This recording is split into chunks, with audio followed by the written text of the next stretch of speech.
Bismillahirrahmanirrahim. Alhamdulillah azza jalaluh wa sama kamaluh wassalatu ala rasulillah tammat risalatuh wa hasunat sifatuh wa ala alihi wa sahbihi wa man tabi'ahu wa man walah. Subhanaka la ilma lana illa ma 'allamtana innaka antal alimul hakim. Qala rabbi shrah lana sudurana ويسر لنا أمورنا واحلل عقدة من ألسنتنا يفقه أقوالنا أما بعد.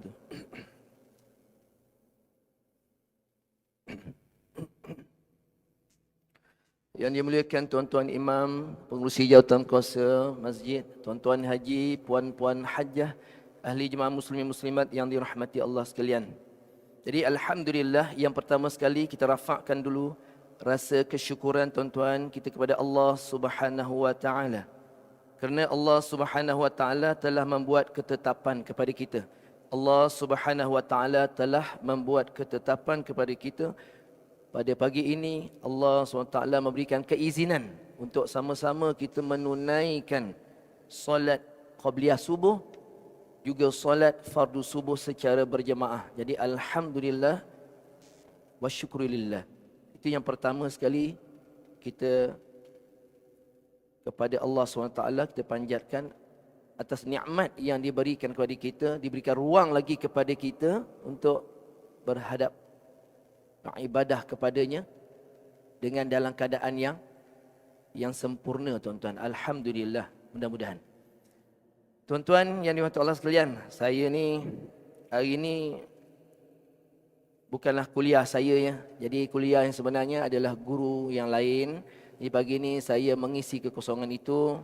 Ya, jadi saya pilih je lah mana-mana kitab yang sesuai. Jadi saya pagi ni saya menggunakan kitab adab. Dia berkaitan adab ni sebelum saya mengajar. Jadi adab ni sangat penting lah tuan-tuan. Tapi fokus adab yang nak disentuh pada pagi ni adalah berkaitan dengan Al-Quran.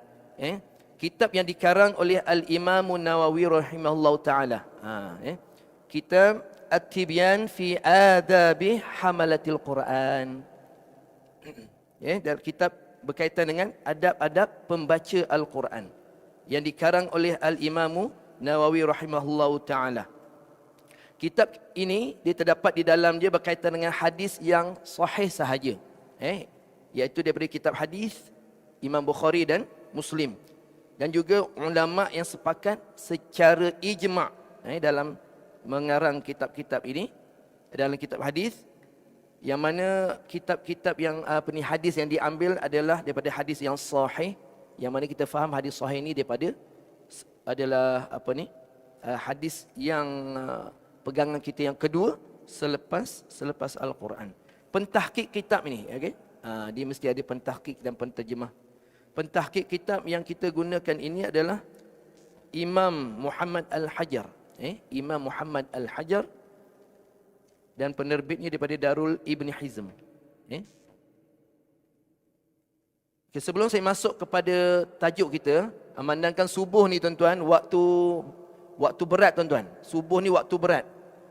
Satu cabaran bagi guru-guru kalau nak mengajar. Jadi saya ni guru yang mengajar di sekolah menengah SMK Subang. Saya mengajar sekolah menengah. Jadi kita mengajar daripada kelas yang pandai sampai kelas yang hujung. Yang hujung tu biasa saya mengajar J je. A, B, C, D, J. Bukan nak buka aib sekolah. Memang macam tu lah keadaan dia. Kalau kat sekolah ni A, dah maklum lah, Z tuan-tuan. Kalau saya nak ulang A sampai Z panjang sangat, Z terus.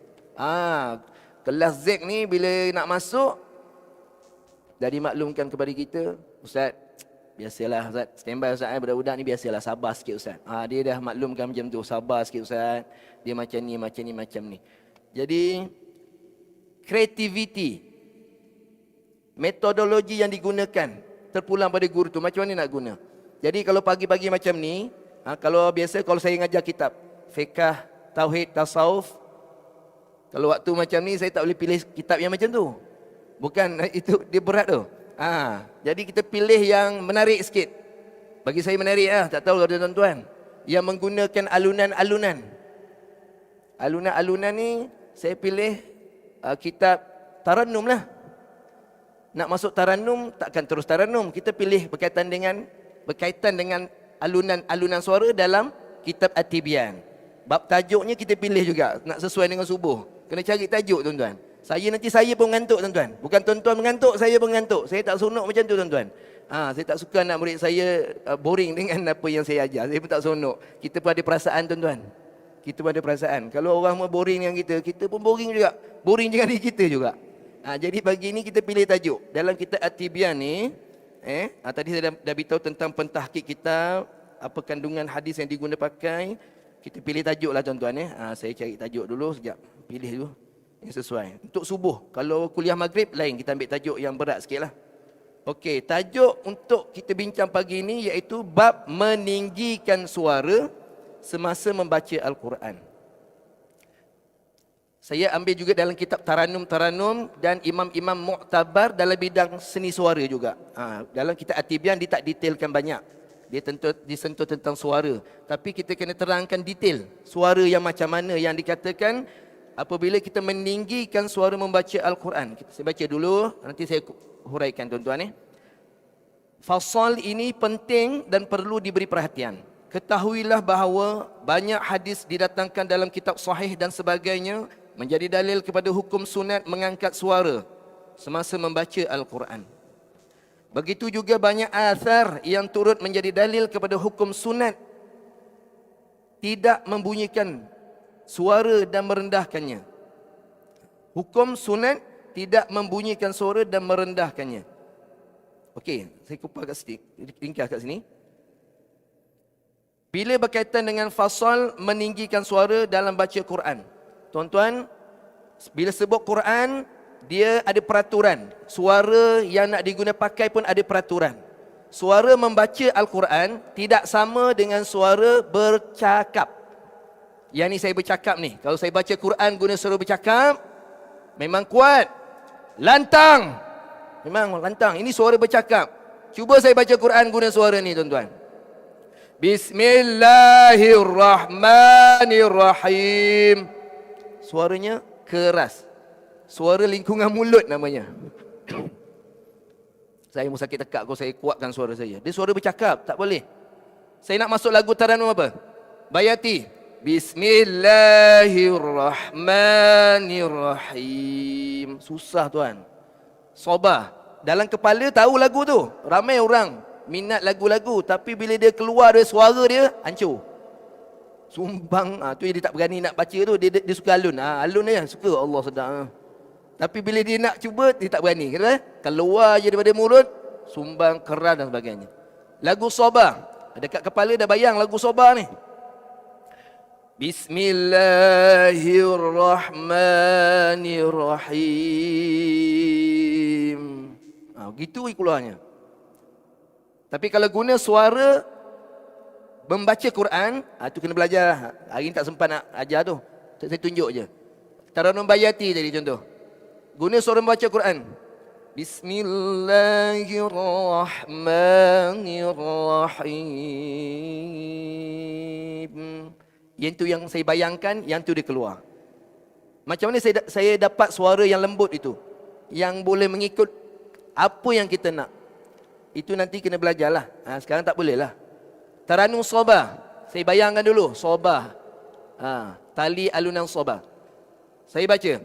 Bismillahirrahmanirrahim. Tu Sobah. Alunan Hijaz. Bayangkan dulu. Ni. Maaf. Okey, baca. Guna suara baca Quran. Bismillahirrahmanirrahim. Itu Hijaz. Tarannum Nahwan. Bayang dulu. Maaf, guna suara. Suara yang betul untuk membaca Quran. Bismillahirrahmanirrahim. Itu Nahwan. Tarannum Ras. Lagu yang cergas. Bayang dulu. Maaf, baca. Bismillahirrahmanirrahim. Ini saya baca tarannum yang baca dalam solat. Baca dalam solat.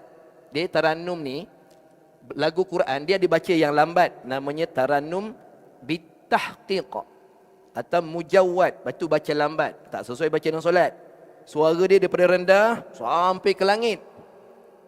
Takkan nak baca dalam solat macam tu. Atau baca tadarus Quran, bacaan harian, tak sesuai. Yang mujawwad tak sesuai. Yang kedua ni namanya tarannum bitartil. Orang biasa dengar tarannum murattal. Murattal. Ini baca dalam solat. Tingkatan suara hanya menggunakan lingkungan tekak sahaja. Ataupun dalam istilah suara baca Quran namanya suara nawa. Suara ni ada 4 tingkat baca Quran. Qaror. Qaror tu rendah sangat. Itu untuk tarannum mujawwad.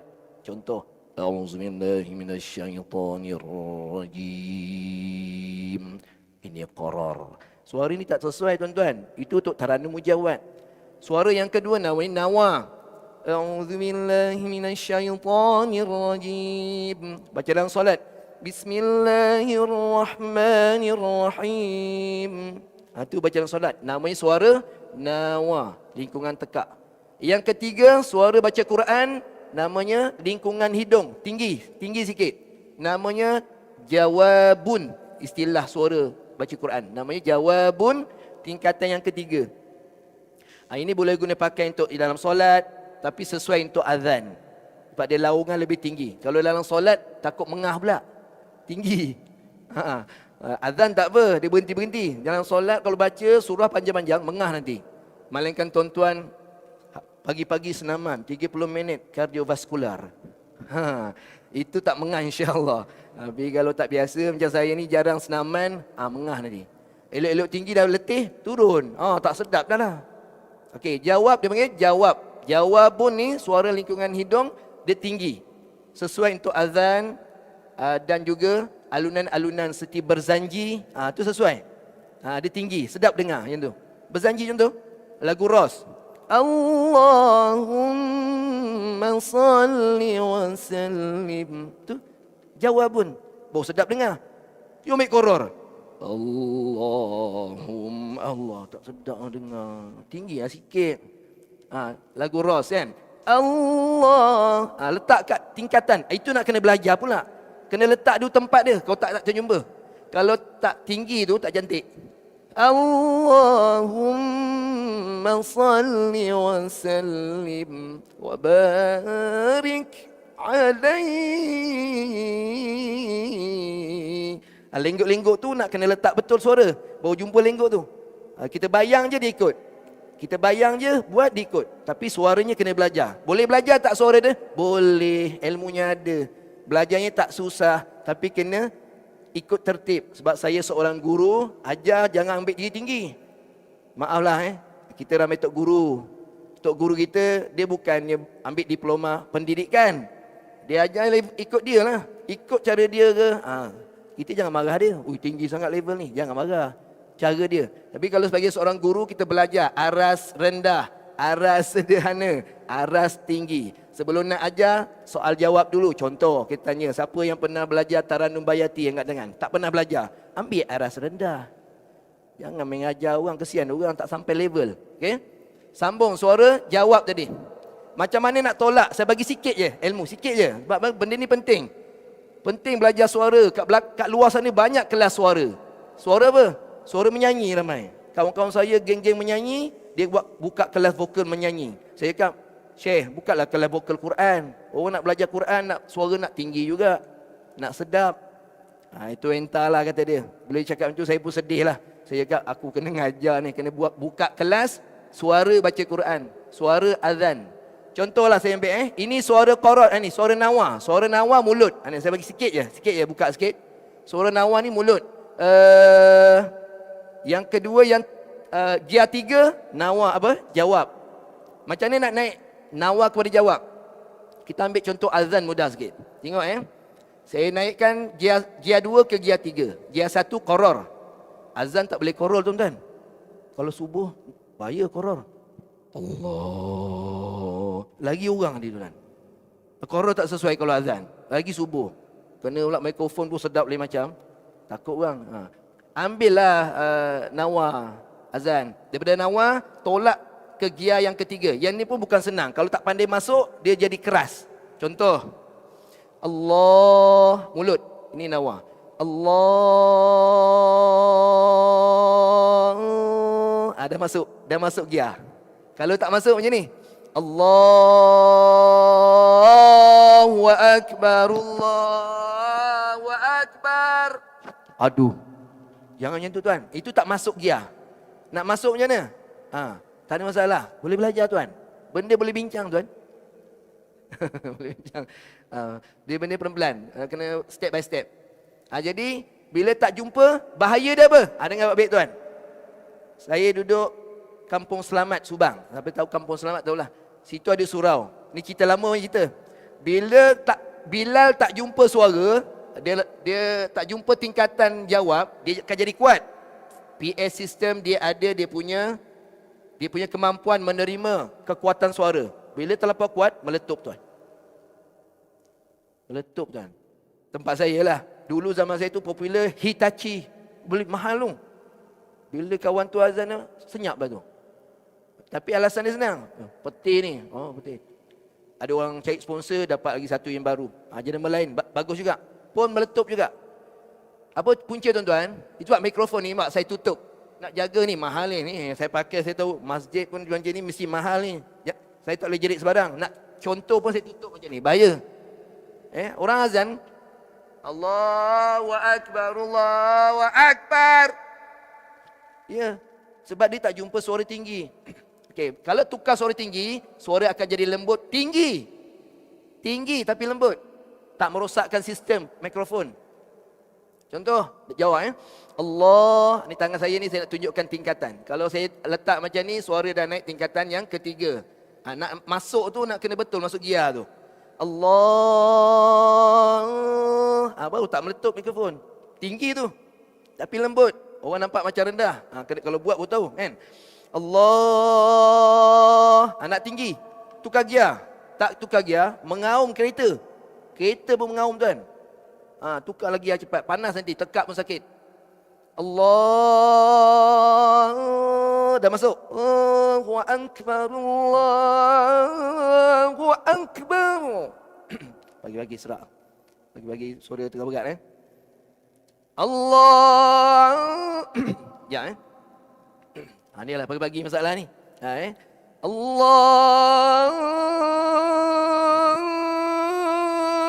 Akbar. Allah.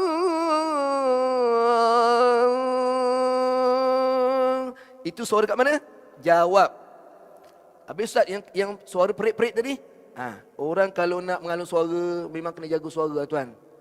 Subuh biasanya tekak kering, tak serapan. Antara petua nak elakkan sebelum nak alun suara, kena ambil yang berminyak sikit. Ada teknik-teknik dah. Macam saya ni hantam je. Hantam lepas. Hari ni subuh tiba-tiba tu kan. Hari ni mengganti je tuan. Saya ganti orang je. Hari pagi ni, mungkin hari ni je lah kita jumpa. Okay? Tak apalah, kalau ada rezeki kita jumpa lagi lah tuan. Jadi ni nawa. Nawa. Dah tinggi baru mikrofon tak meletup, suara tu lembut dan tinggi. Ni nawa. Nawa, lingkungan nawa. Asyhadu an la. Dah masuk dah. Asyhadu an la ilaha illallah. Turun balik nawa. Naik ke jawab.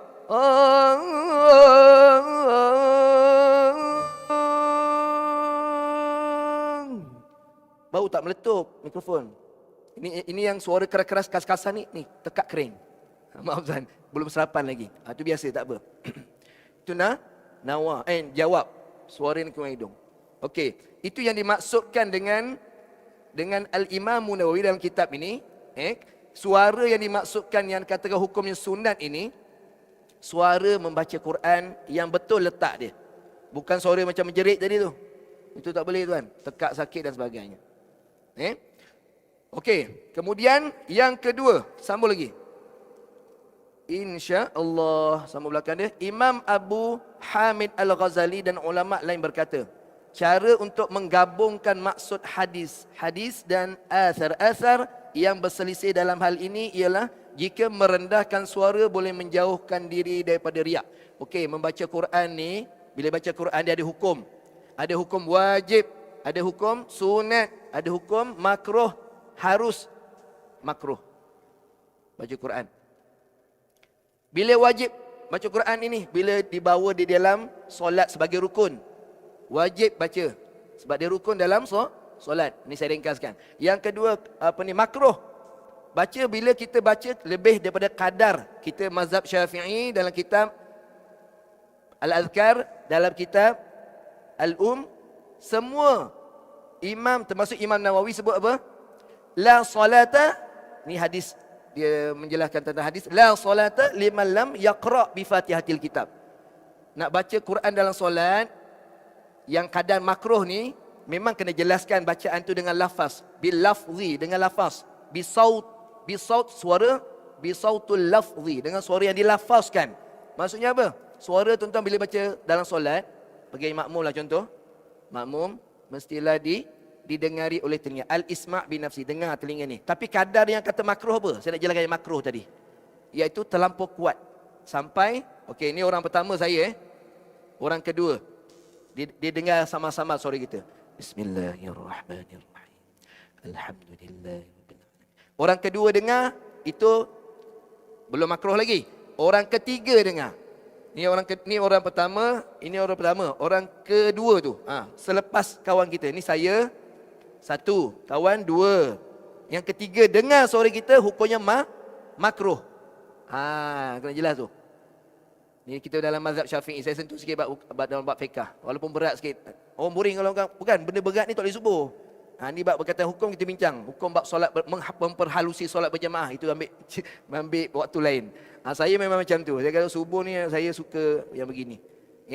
Okey. Jadi kena dengar, tapi kalau lebih sampai 3 orang. 1, 2, 3 dengar suara kita baca agak kuat, hukumnya makruh, mengganggu orang lain. Bila hukum haram? Haram bila ganggu semua jemaah. Kena pula imam tengah rukuk. Bangun sikit kan. Nak elak ngantuk, bangun sikit. Imam tengah rukuk kan? Rukuk. Kita masuk-masuk, ni dalam masbuk. Masuk-masuk, Allahu Akbar. Kuat. Orang bangun tak? Orang bangun tuan. Saya cakap ni pasal saya sekolah asrama. SMKA, SMKA Simpang 5. Budak-budak ni saya geram tu. Kita ketua pelajar. Kan? Itu kadang-kadang nak lepas solat memang saya bagi tazkirah sikit budak-budak ni. Dia saja je. Bila imam rukuk, waktu rukuk dia pandai. Rukuk, dia pun Allahu Akbar, semua bangun. Allah, Sami Allah. Sami Allah, alhamdulillah. Imam tengah tu. Dah lah budak-budak tak belajar. Allah batal solat kita. Itu yang masalah. Saya cakap la ilaha illallah. Budak-budak belajar solat berjamaah pun tak mendalam. Bila dah tersalah, makmum tak apa, tersalah, terbangun. Imam tengah rukuk lagi, patah balik lah. Dia kata, Allah imam, Allah batal lah. Beramai batal. Puncanya seorang tuan tu, yang nakal tu. Budak terketan 3. Terketan 3 pun dah sekarang ni dah action ni. Dia mula tu. Allah, hukumnya haram tuan. Budak-budak ni kadang-kadang kena sabar. Kita kena sabar lah. Jadi senior ni kena sabar lah kan. Kena berhikmah lah. Panggil dia. Apa buat macam tu tadi? Tak ada bang. Saya terkuat bang. Terkuat. Dia pandai lah pusing macam-macam budak-budak. Terkuat. Sorry lah bang. Kau sorry. Itu yang batal tu macam mana tu?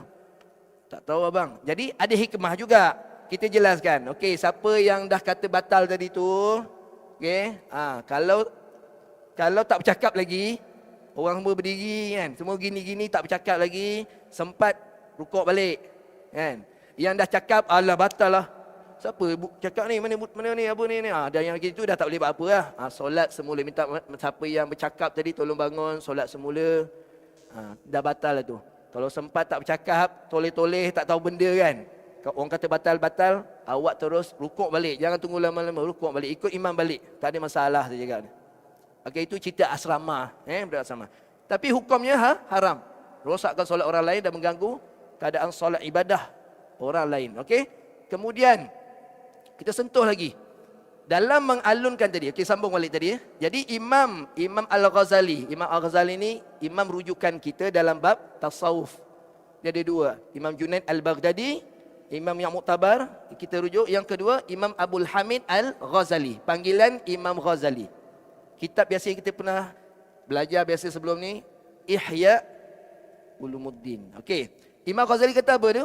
Kenapa kena rendahkan suara pada waktu tertentu? Untuk mengelakkan gangguan. Disuruh rendahkan suara. Pertama, mengganggu orang solat tadi. Kuat sangat dalam solat, bacaan kita menjadi makruh, mengganggu.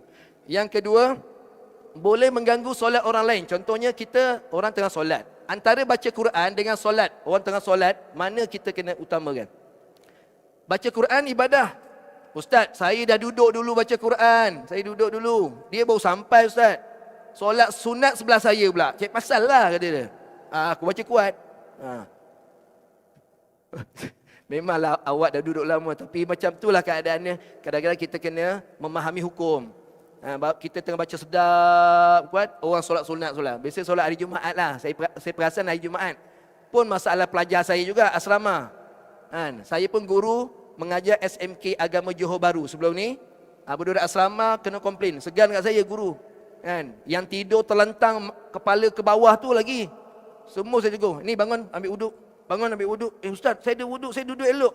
Engkau kalau kepala engkau dah sampai bawah begini, punggung terangkat tak? Dia malas nak ambil wuduk tu. Awak batal mengambil wuduk solat Jumaat. Ramai saya tegur. Orang kampung tegur. Ustaz, budak SMKA tu banyak batal tu Ustaz. Okey. Segan kadang-kadang. Tak apalah anak-anak kita tegur. Yang lagi jangan buat. Ngantuk Ustaz, saya mana tahu Ustaz. Tahu ngantuk, tapi tetapkan punggung kamu, jangan sampai tak bawah. Punggung tetap elok-elok, okey. Ya ke Ustaz? Bukan tidur ni tak batalkan wuduk. Dia boleh batal. Antara 4 perkara yang membatalkan wuduk, antaranya ialah tidur. Walaupun 0.5. Tidur terlelap. Dalam keadaan kita posisi yang tidak tetap punggungnya. 5 saat. Micro sleep contohnya. Micro sleep dalam keadaan kita tidak tetap punggungnya. Batal. Siapa kata tak batal? Sebab apa? Ini kita ambil dalam mazhab Syafi'i. Ambil dalam mazhab Syafi'i. Jangan kata tak batal. Tu kalau nak solat Jumaat, yang boleh tidur tengok, Ustaz, ramai dah syahid Ustaz. Memanglah syahid. Dia duduk tetap, relax tetap punggung jaga. Tetap tidur. Dah letih sangat kan? Nak macam mana? Tapi ingat, jangan tidur pada rukun-rukun khutbah yang tak boleh. Nanti tak dapat pahala mendengar khutbah. Apa rukun khutbah yang kita jangan terus tidur? Imam baru, alhamdulillah, dah tidur. Jaga.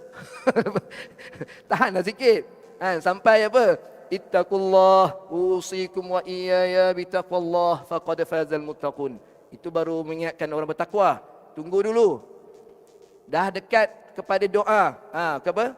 Seru kaum muslimin. Nak tidurlah. Habis dah letih sangat. Jaga juga supaya kita tak hilang pahala-pahala dalam bab mendengar khutbah. Okey? Itu nanti sentuh buat tu lain. Kalau ada rezeki ya. Okey, sambung lagi. Imam Ghazali kata rendahkan suara kalau ada orang yang beribadah yang boleh menyebabkan dia terganggu. Sebab dia tengah solat. Okey, tengah solat kalau boleh jaga Kemudian sambung lagi. Jika dia tidak takut akan riak apabila meninggikan suara, maka meninggikan suara itu lebih utama. Okey, maksud meninggikan suara ni lebih utama ialah maknanya waktu yang sesuai lah. Itu sebab orang yang mengalunkan suara ni, dia kena pasang niat dulu. Ya Allah, jadikan suara yang ku gunakan untuk membaca Al-Quran ini suara yang menarik manusia mendekat kepada Engkau ya Allah. Menjadikan aku lebih dekat kepada Engkau ya Allah. Dan menjadikan manusia dapat pahala. Bagus tinggikan suara ni. Tuan-tuan baca Quran, kuat, elok. Orang lain dengar duduk sebelah, dapat pahala tuan. Kelebihan baca Quran tinggi. Tapi ada masalah. Dalam kitab yang lain, saya sebutkan kitab yang lain dalam bidang taranum, dilarang membaca Quran dengan lagu yang selain daripada lagu yang ditetapkan. Kena ingat tu, memang dia bergalun, hati-hati. Dilarang gunakan alunan yang tak tepat mengikut pendapat ulama yang muktabar dalam bidang suara. Suara alunan baca Quran. Yang muktabar 7. Bayati. Bismillahirrahmanirrahim. Suara kering. Ada air. Terima kasih tuan. Ini memang dia faham dah ni. Maaf tuan minum. Subuh memang kering tuan sikit. Minta maaf tuan minum Bismillah. Yang kedua sabar. Bismillahirrahmanirrahim. Sabar. Yang ketiga hijaz. Bismillahirrahmanirrahim. Hijaz. Yang keempat nahwan. Bismillahirrahmanirrahim. Yang kelima ras. Bismillahirrahmanirrahim. Yang ke enam. Yang keenam sikah. Bismillahirrahmanirrahim. Sikah. Yang orang tarhim subuh tu. Ya ayyuhalladzi. Tarhim subuh itu. Ya ayyuhal. Ya arhamar rahimin arhamna. Itu sikah lah. Boleh belajar. Nak belajar, baguslah kejut orang subuh kan. Nak jerit marah orang pula. Lembut-lembut. Tarhim subuh. Itu boleh baca. Bagi orang boleh buat persediaan bangun subuh. Lagi satu lah tadi. Lagu yang ketujuh, Jiharkah. Lagu ni biasa guna pakai dalam takbir raya. Takbir raya orang guna tu lagu tu. Bismillahirrahmanirrahim. Dia mendayu sikit. Alhamdulillahi Rabbil Alamin. Ar-Rahmanir-Rahim. Maliki Yawmiddin. Itu lagu Jiharkah. Lagu Jiharkah. Okay? Jadi yang tak boleh gua apa? Saya bukan, kita kena bangkitkan isu juga. Yang tak boleh jangan dibawa. Sebab nanti menyamakan Quran dengan lagu-lagu yang fasiq. Ini guru saya ingatkan. Ingatkan lagu. Ajar orang lagu-lagu Quran supaya mereka tak ambil lagu-lagu yang fasiq. Saya cakap ni bukan main-main tuan-tuan. Selawat atas Nabi pun Korea saya maaf saya cakap masuk dalam ni. Takut Korea saya dia tahu ni. Mereka suka selawat, tapi lagu-lagu lama dah lama sangat. Dia cipta lagu baru. Tuan-tuan dengar lagu ni. Saya dengar macam sedap ni masa kita marhaban kat rumah-rumah hari raya. Sallallahu. Ni lagu dia macam ni. Jap saya cuba ingatkan. Dengar macam sedap, tapi boleh tanya yang Pak Ya, nama dia Pak Ya. Pak Ya, orang kata Pak Ya cipta lagu ni, lagu apa ni? Bila dia buka cerita, geleng kepala dia, Allah. Tapi selawat lah, bukan baca Quran. Selawat pun orang dah guna lagu dangdut. Lagu-lagu penyanyi-penyanyi. Sallallahu ala Muhammad, sallallahu alaihi wasallam. Sallallahu ala Muhammad, sallallahu alaihi wasallam. Ya Nabi salam alaika, ya Rasul salam alaika. Dah dengar sedap ni. Sedap, lancak. Lagu apa tahu tak? Penyanyi Anita Sarawak. Ayam Den.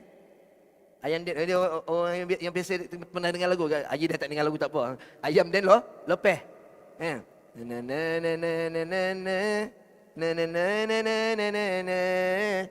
Lagu Ayam Den Lopeh. Pak Ya tu cerita. Ustaz, saya ambil lagu Anita Sarawak Ustaz.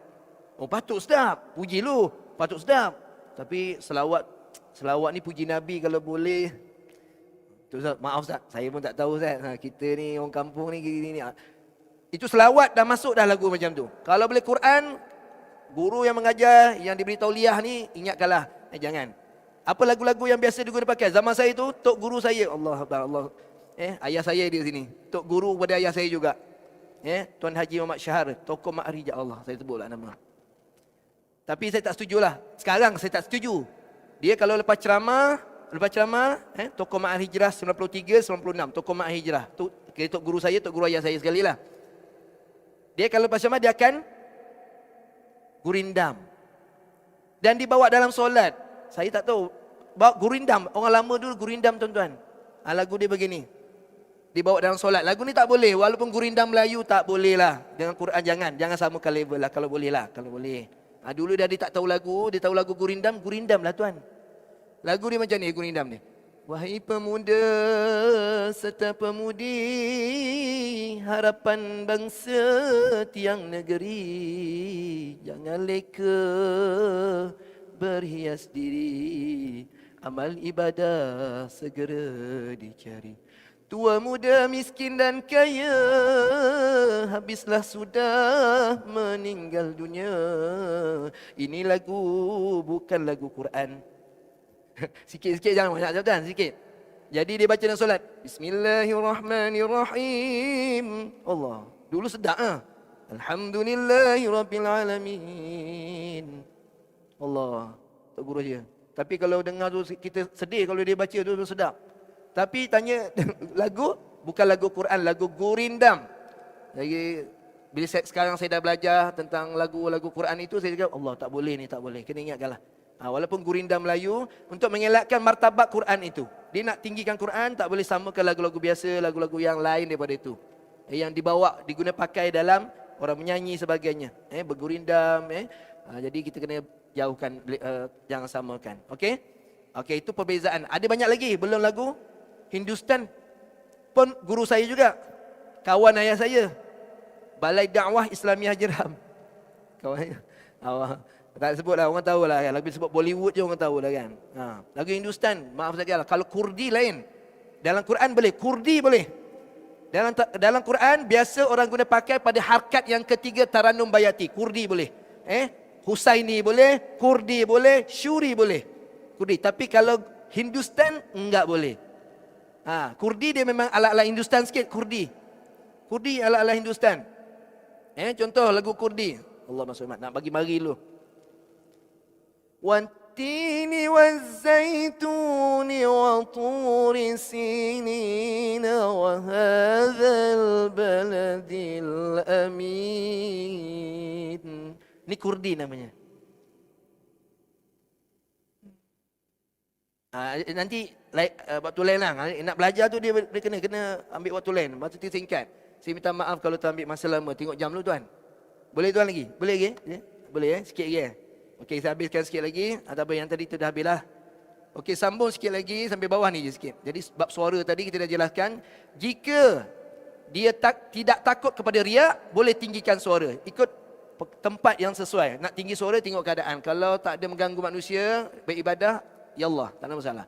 Maka tinggikanlah suara lebih utama, kerana orang yang meninggikan suara baca Quran ni banyak kelebihannya.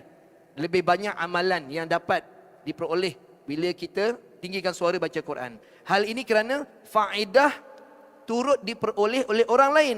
Bila kita tinggikan suara, faedah turut diperoleh oleh orang lain dalam keadaan manfaatnya tersebar kepada orang lain. Dan dia lebih utama daripada yang mengenai diri sendiri sahaja. Ini bagusnya tinggikan suara, orang lain dengar dapat pahala.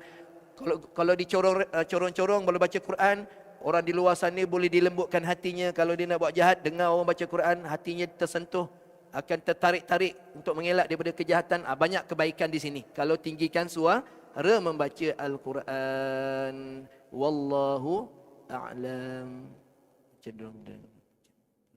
Okey. Belum ada sikit lagi tu. Mencenderungkan pendengaran. Orang yang tinggikan suara baca Quran mengelakkan diri dia dapat buang perasaan mengantuk. Siapa nak baca Quran, terutama subuh. Lepas solat subuh nak baca Quran, jangan perlahan, ngantuk.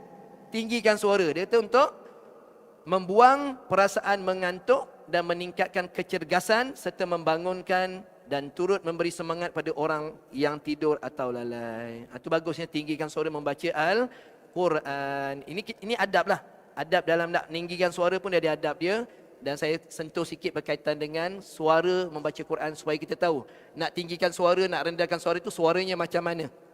Kena suara yang tepat dalam membaca Al-Quran. Nak mengelakkan sakit tekak, nak elakkan semput, suara berat, tak boleh nak bergalun. Itu semua puncanya kita tidak ada ilmu membaca dengan suara membaca Al-Quran yang betul. Wallahu alam. Mohon salah silap, saya mohon maaf. Sebab saya mengganti guru saja. Apa yang saya sampaikan ni yang baik ambillah tuan-tuan, yang tak baik itu saya minta maaf, mohon maaf atas kesilapan saya, kekurangan saya. Yang baik daripada Allah SWT. Bismillahirrahmanirrahim. Allahumma yassir wa la tu'assir wa tammim bi khair. Allahumma inna nastahfidhuka ma 'allamtana wa dhakkirhu 'inda hajatina ilaih wa la tunsinahu abadan wa la tunsinahu abadan ya rabbal alamin. وصلى الله على سيدنا محمد وعلى آله وصحبه وسلم والحمد لله رب العالمين. Ditangguh dengan tasbih kafarah. Subhanakallahumma wa Subhanakallahumma wa bihamdika ashhadu an la ilaha illa ant astaghfiruka wa atubu ilaik. أقول قولي هذا أستغفر الله العظيم لي ولكم. السلام عليكم ورحمة الله وبركاته.